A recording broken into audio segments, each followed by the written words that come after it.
मेरे दिव्य गुरुदेव श्री परमहंस योगानंद जी के द्वारा बहुत ही अच्छा टॉपिक, ईश्वर संपर्क अंतिम सुरक्षा है।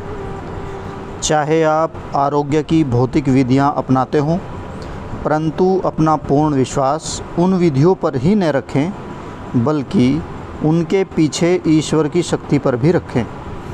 यदि आपकी उंगली कट गई है तो उस पर आयोडीन लगाइए, परंतु अंतर में प्रार्थना कीजिए, प्रभु औषधि पर निर्भर न रहने में बल्कि केवल मन की शक्ति पर भरोसा करने में मेरी सहायता करें।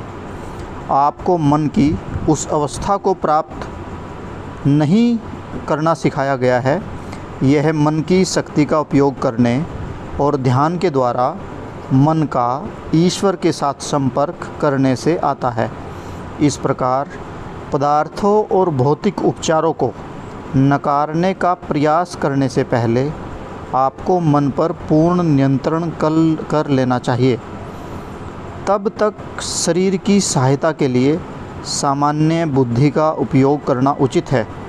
जब आप विष पीकर उससे अप्रभावित रह सकते हैं, तब आप भौतिक पदार्थों को उचित रूप से नकार सकते हैं और कह सकते हैं कि मन ही सब कुछ है। पहले आपको चेतना के उस स्तर तक पहुंचना चाहिए। ईश्वर ने आपको एक अजेय शस्त्र प्रदान किया है, जिसके द्वारा आप अपने समस्त दुखों और पीड़ाओं को समाप्त कर सकते हैं। वह है ज्ञान, जो ईश्वर के संपर्क के द्वारा प्राप्त होता है। रोग, निराशाओं और विपत्तियों पर विजय का सबसे आसान तरीका है निरंतर ईश्वर के साथ संपर्क में रहना। जीवन के जंगलों में हम शिशुओं के समान हैं, छोटे बच्चे के समान हैं। हम अपने अनुभवों और परेशानियों के द्वारा सीखने के लिए बाध्य हैं, बंधे हुए हैं। बुरी आदतों और बीमारी के गड्ढों में ठोकरें खाते हैं। बार बार हमें सहायता के लिए पुकारना पड़ता है, परंतु सर्वोच्च सहायता परमात्मा के साथ संपर्क से ही आती है। जब भी आप परेशानी में हों तो प्रार्थना कीजिए।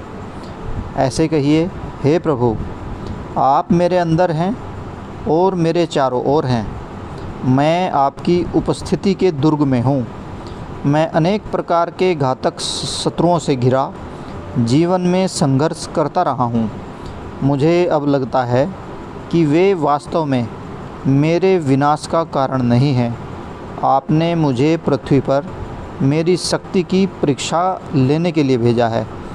मैं इन परीक्षाओं से केवल स्वयं को परखने के लिए गुजर रहा हूँ। मैं उन बुराइयों से लड़ने के खेल खेल रहा हूँ जिन्होंने मुझे घेर रखा है। मैं उन्हें आपकी विद्यमानता की सर्वशक्तिमत्ता द्वारा पराजित कर दूंगा। और जब मैं जीवन के साहसिक कार्य में सफल हो जाऊंगा तो मैं कहूँगा, हे प्रभु, साहसी बनना और युद्ध करना कठिन था, परंतु जितना बड़ा मेरा आतंक था उतनी बड़ी शक्ति मेरे भीतर थी, जिसे आपने प्रदान किया था, जिसके द्वारा मैंने विजय प्राप्त की और अनुभव किया कि मैं आपके प्रतिबिंब में बना हुआ हूँ।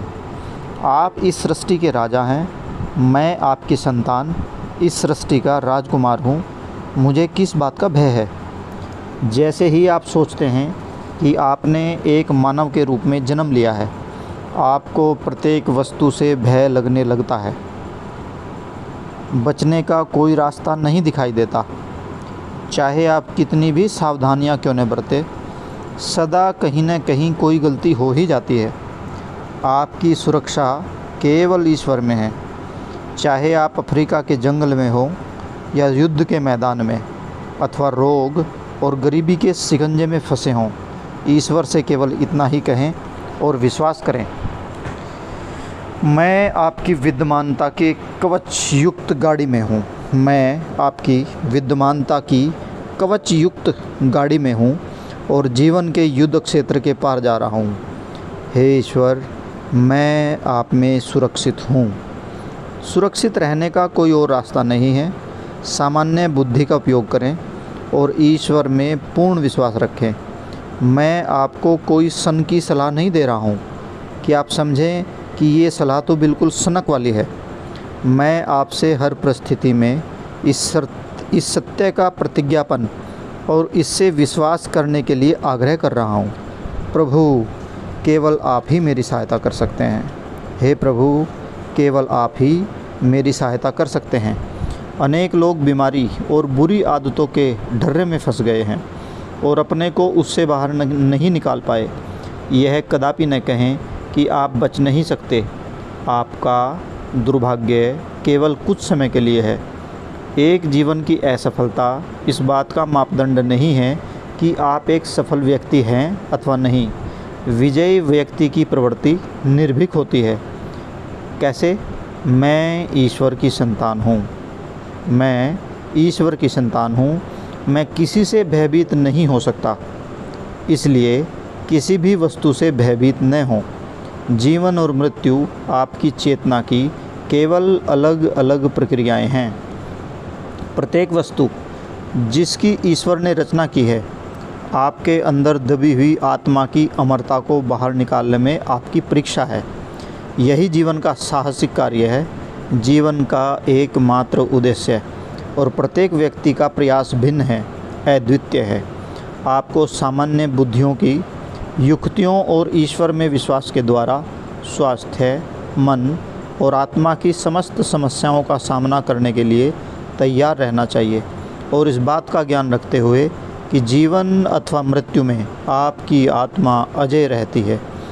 आपकी कदापि मृत्यु नहीं हो सकती। न तो कोई शस्त्र आत्मा को काट सकता है, न अग्नि इसे जला सकती है, न जल इसे गीला कर सकता है, और न वायु इसे सुखा सकती है। भगवान श्री कृष्ण के द्वारा यह आत्मा नित्य, सर्वव्यापी, अचल, स्थिर रहने वाली और सनातन है। आप शाश्वत रूप में परमात्मा का प्रतिबिंब हैं। क्या यह जान लेना कि मृत्यु हमें नष्ट नहीं कर सकती, हमारे मन को मुक्त नहीं कर देता? यस, करता है। जब रोग आता है और शरीर कार्य करना बंद कर देता है तो आत्मा सोचती है मेरी मृत्यु हो गई है, परंतु ईश्वर आत्मा को झकझोरते हैं और कहते हैं तुम्हें क्या हो गया है, तुम्हारी मृत्यु नहीं हुई है। क्या तुम अभी भी सोच नहीं रहे हो? एक सैनिक बराबर चल रहा है और एक बम में उसके शरीर को छिन्न भिन्न कर दिया। उसकी आत्मा चिल्लाती है, ओह मैं मर गया हूँ प्रभु, और प्रभु कहते हैं निसंदेह नहीं। क्या तुम मेरे साथ बात नहीं कर रहे हो? मेरे बच्चे, कुछ भी तुम्हें नष्ट नहीं कर सकता, तुम स्वप्न देख रहे हो।